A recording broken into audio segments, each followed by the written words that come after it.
question is, what is dominant versus non-dominant cultural capital? One of the definitions I liked about the dominant cultural capital, because it was about the high, I'm in the Carter article, and I liked how he said it was the ability to walk the walk and talk the talk. Yes. Of power brokers. I really like that kind of definition, even though it's not correct. That's what we're trying to do, whereas the non-dominant is more of where your race, your culture is in your community, or that's my perspective. Yeah, I like to walk the walk and talk the talk as well. That made it made sense. And to me, non-dominant was more of a more contextual, where you're wearing different masks or different faces for different situations. Yeah. And in the classroom and in society at large, we wear the academic dominant cultural face, and with our families and everybody else, we can be ourselves. Right, and one thing I thought was interesting with the non-dominant is that that the dominant culture is associated, and cultural capital is associated with intelligence as well. And so if you aren't using the correct terms and the correct language and slang and things, that is associated or connotative with unintelligence, which is stupid, but that's what it is. All right, Laura, you wanted to chime in? Yeah. The other thing in that article with the non-dominant part that I enjoyed this dichotomy was the idea that your dominant cultural capital is like your navigational capital, but the non-dominant one kept being referred to as an authentic cultural status, like you can do cultural positioning that way. And so that had interesting implications. In dominant cultural capital, authenticity is just really not that relevant. With non-dominant cultural capital, that's when you get into the authenticity thing. So when we talk about kids that have to kind of straddle dominant and non-dominant cultural capital, one of them is authentic. The other one is so much more, I guess, adaptive. And so I really enjoyed that, idea of that authenticity missing from dominant cultural capital, because that does resonate with a lot of the after effects of dominant cultural capital. Yeah, and there was also a part where they talked about how, you can learn a different cultural capital, but basically the color of your skin still comes first. So, if you are Black and you can kind of learn to walk the walk, you're still viewed as a Black person first. You're just a Black person who talks white. Yes. Yeah. Or you can be a white person who kind of not buys into the culture, but kind of tries to act Black and all those things and become part of that group, but you're still a white person. So kind of the fact that you can learn the other rules, but your race is still what comes first. I think it also rolls over into the classroom. Because a lot of said the authenticity of students, when they cannot be themselves, they become very passive in the classroom. You have a hard time trying to reach those kids because they're shut down already. It also rolls over in the classroom setting as well. So a lot of teachers sometimes they buy into the bias and the perceptions of the non-dominant and the dominant culture. Some of the things they do, they may not accept. And so a lot of students shut down when they're not accepted in the classroom to be authentic. Yeah. Yeah. So let's move on to the next question. Okay, guys? Yep. How can teachers value Black cultural capital in the classroom? How can teachers value Black cultural capital in the classroom? Honestly, Thaddius, that seems like what you were just talking about. Like, that students, when we have students that are required to be inauthentic, to play by the rules, and have their behavior accepted, that right there is when we're not honoring Black cultural capital. So when we have students cutting out and shutting down and being passive, that's our first clue. Hey, we're not honoring those kids because we're requiring them to be someone other than themselves. And so figuring out ways to structure our classrooms where every kid is able to bring in their assets, not their deficits from deficit thinking, and honor who they are in the classroom and let them be themselves, rather than saying like, hey, this is our like white suburban school, you need to behave Stepford or you're not doing it right. Mm-hmm. Yes, except that there is more than one right way to do things and right way to be. White way is not always the right way. Can you put that on a bumper sticker, Whitney? Yeah. I'm thinking a mural. Yeah. I actually encountered this last year, and it was really tricky for me because I had a student turn in a writing piece for my English class, and the language, he used all sorts of slang that is not accepted in like academia, but he had like the best voice. It was so interesting to read. And so then whenever he was proud of it, he came and showed it to me, and I told him, well, the problem is that you are writing the same way that you talk, which is exactly this problem. And so it was awkward for me because I thought that it was really good, but as a teacher, I'm kind of caught between like wanting to do this stuff, but then I know that once they move on from me, the expectations will be different. So I think it's kind of tricky for teachers in trying to implement this and trying to make the change. That's a really good point, Casey. Yeah. Mm-hmm. Let's move on to the next questions. The next question, what is the pedagogy of poverty, and how can teachers disrupt the pedagogy of poverty within middle to high income and low income schools? I found that like the whole pedagogy of poverty thing was really interesting to read about how we basically just assume that we need to impose all of these strict rules on these kids, and basically like that we are their saving grace, basically. Like they live these horrible lives and it's up to us to fix them. So kind of changing that mindset. And yeah, it says, I think in that article it talks about how schools are like the last hope for redemption.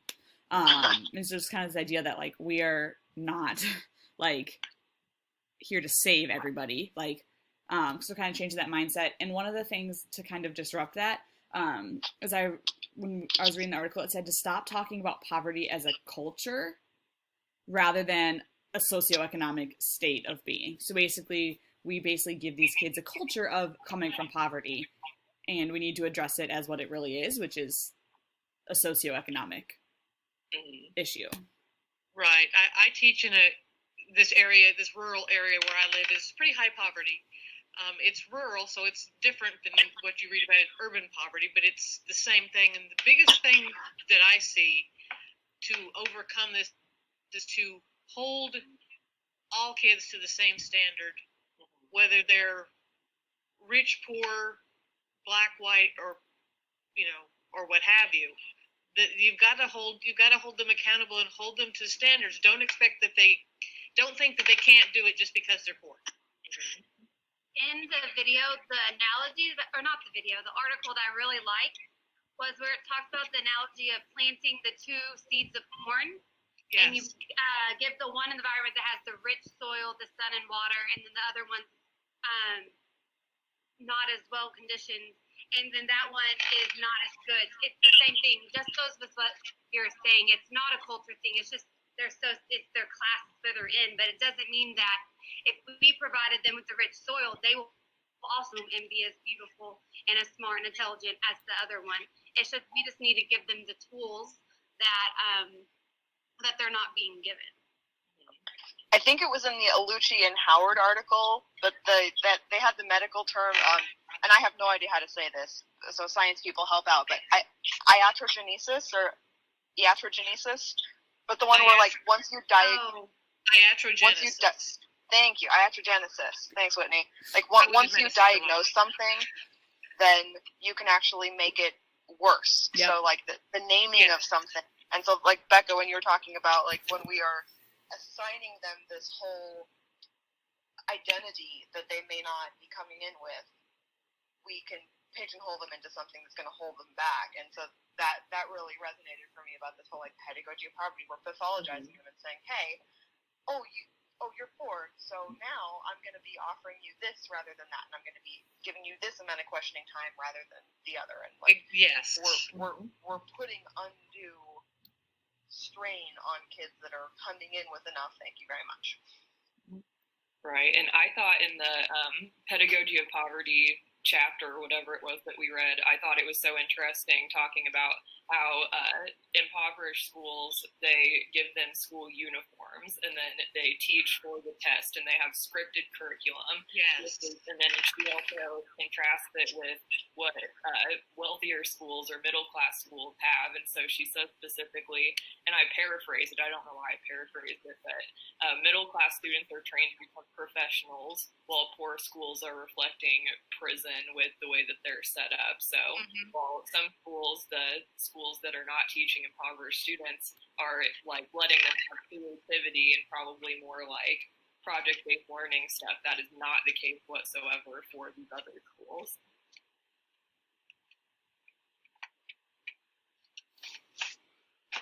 One of the things that really caught my attention in one of the articles, I think it's dealing with cultural knowledge and social inequality, is the cultural guides. Many of these students lack the culture guides throughout their milestones through school and college. There was an instance with this white male had a culture guide along the way that helped him succeed and be able to go to medical school. He had these things in place, and it was intentional. Sometimes they stepped up to the plate and helped out. In that article, I think culture guides are very important when it comes down to social class, because some of these parents are not able to help their students along the way. Emotionally, they are involved and invested, but a lot of them don't have the abilities to help their children along the way to deal with institutional professionalism. And so I thought that was very, very important in that article. Yes. Yeah, and Thaddius, it kind of leads to like that next question too, but I found that really interesting to read about because I feel like I kind of just knew all those unwritten rules, like that they talked about in the article. And so kind of in like the Waking Up White book, I just figured that if you just worked hard, like, I don't know, you figure it out. But realizing that like no matter how hard you work, if you don't kind of know some of those underlying operational ways, like you're not going to be able to succeed, and it's not your fault, or it's going to be a lot harder for you to succeed. So I think that idea of having knowledge of those systemic cultural practices is really valuable. Absolutely.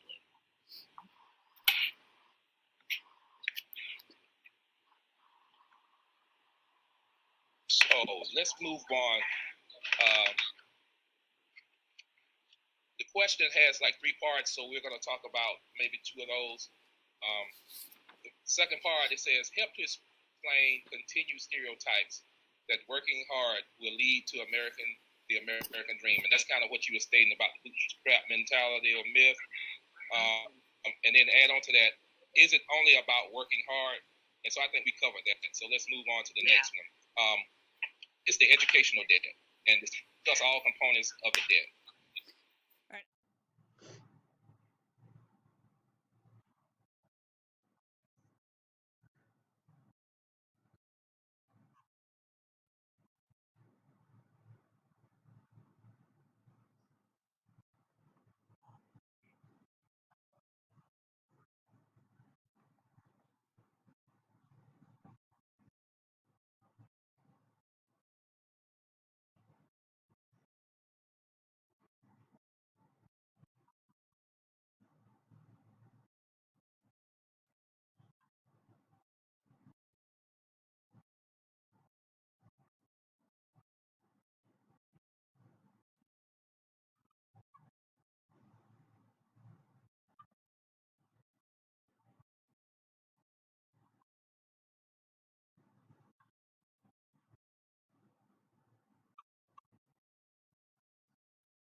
Um,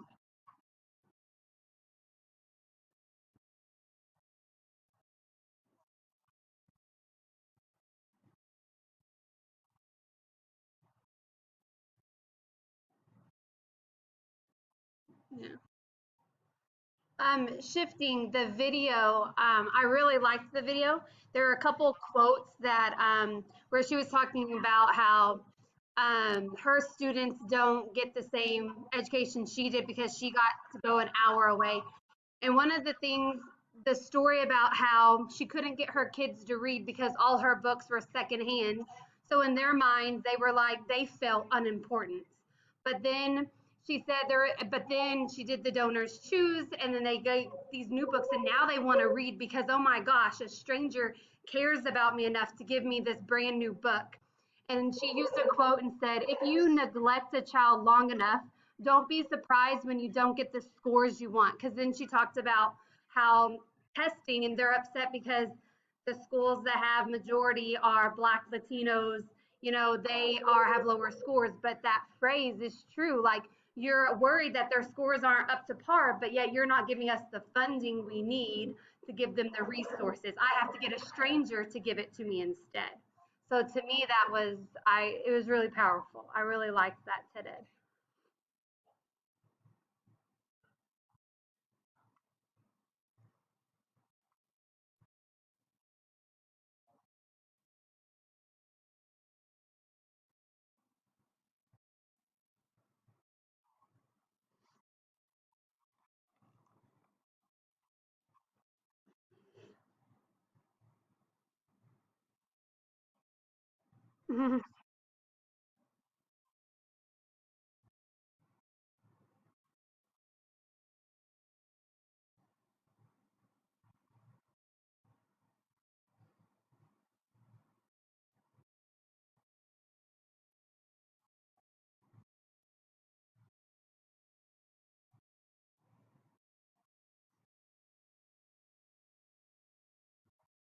Oh,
And for me, this book has just been, it's been more reflective for me too. It made me think, like she comments several times about how she'll make comments like, did I just get this because I'm white? Or if I was like buying a house and they were going to different places, she was like, if one of us were black, would they have shown us different places to live? And she always asks herself. So I find that I keep asking myself that too, just because I feel like I've been, like what y'all been saying, blinded. I never realized, like when she did GI Bill, all that stuff, that where I am today, a lot of it had to do because maybe I was white, and that's why I got the job, or that's why, so it's been very reflective for me just to look at my life, and I just start contemplating and thinking about it all.